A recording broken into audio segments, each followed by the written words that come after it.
Hey guys, so I'm back. If you haven't seen my previous videos, I have one about my weight loss journey and then one that's basically telling about my life, like this channel has been about for a while.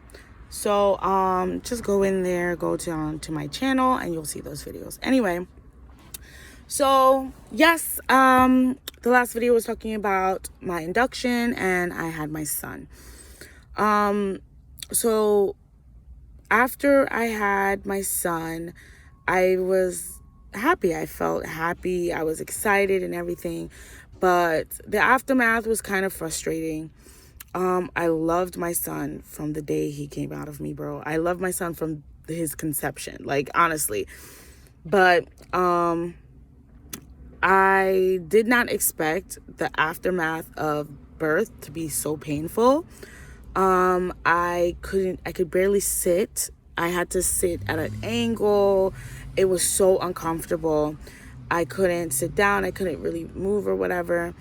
And I was so scared to poop. Oh my gosh, because during my labor, after I gave birth to my son, by the way, I didn't know he was a boy or girl. We kept the gender a surprise. So when he came out, I was like, is it a boy? Where's my baby? What is it? And my husband, as soon as he came out, actually, my husband was like, oh, Vanessa, you were right. I'm like, oh my God, it's a boy, it's a boy. And I'm like, yes, I wanted a boy so bad. So as soon as I gave birth, they didn't make my husband cut the umbilical cord, which is sad. I wanted to do delayed cord cutting, but I wasn't able to do that because he pooped in my belly. He had meconium in the water when they broke my water, so they didn't they said that they had to bring him to the they had to have the NICU available, pediatricians available. So we had a lot of doctors in the thing because just in case he aspirated the poop, they didn't want it to be in his lungs because he would be drowning and things like that or whatever. So when he gave birth, he had a delayed cry and he was still and very, very blue. So the umbilical cord was not wrapped around his neck, but he was blue, he was discolored and not breathing. But that only lasted for about maybe a minute, I want to say, not very long, because so that's why my husband couldn't cut the umbilical cord. They just cut it right away and sent him over to the pediatricians to see and check him out and make sure he was good. After a minute over there, he was good and he was crying and he was healthy and everything. So that minute, I don't even think it was a full minute because it didn't feel scary to me. It wasn't like, oh my God, I don't hear this baby. What is going on? By the time I'm just like, what is happening? It's a boy. Oh my God. I heard my son cry. So it wasn't as scary as that me describing it sounded, but that's what they were telling me. Yes, he was blue. He was not breathing. And he did have meconium in the water, so they were worried that he aspirated it. I don't know if he did or not. I think he did. I think he had a little bit in his lungs. No, because I think that they might have would have put him on antibiotics or something like that. So I don't think he had any in his lungs. I know that afterwards he was fine. But they did have to take him away for a couple to make sure everything was going well.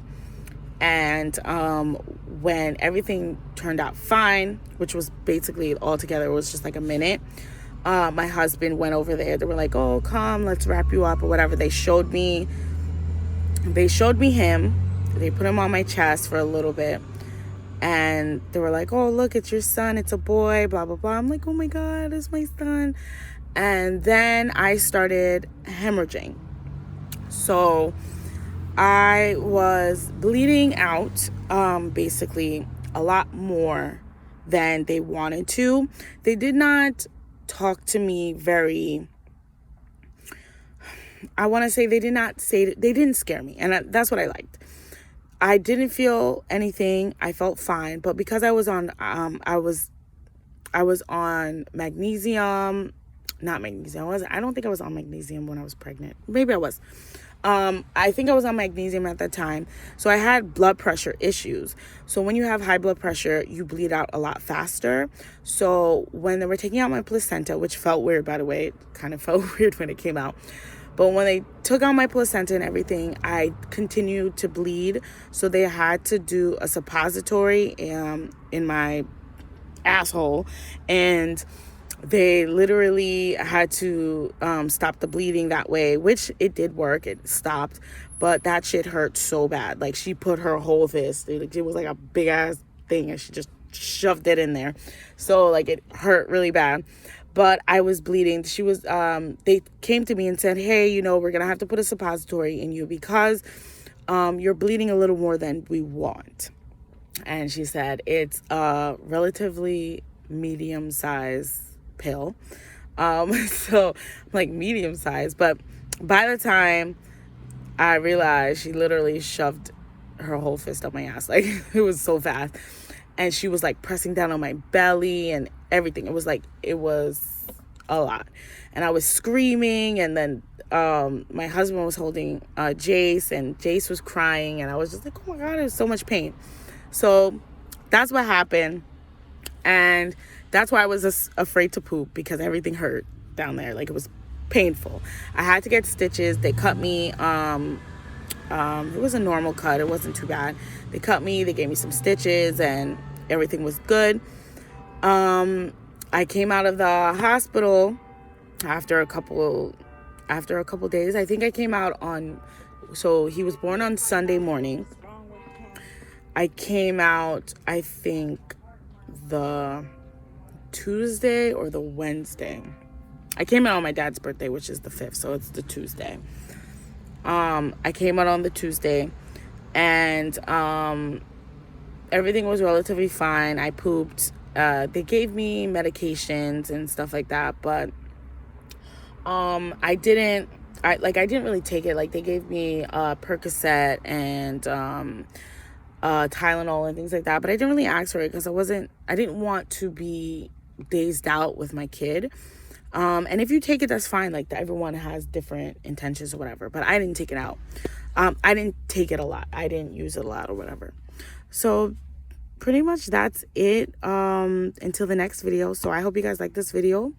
Please like, comment, and subscribe, and hit the notification bell button down below. And as usual, we'll chat.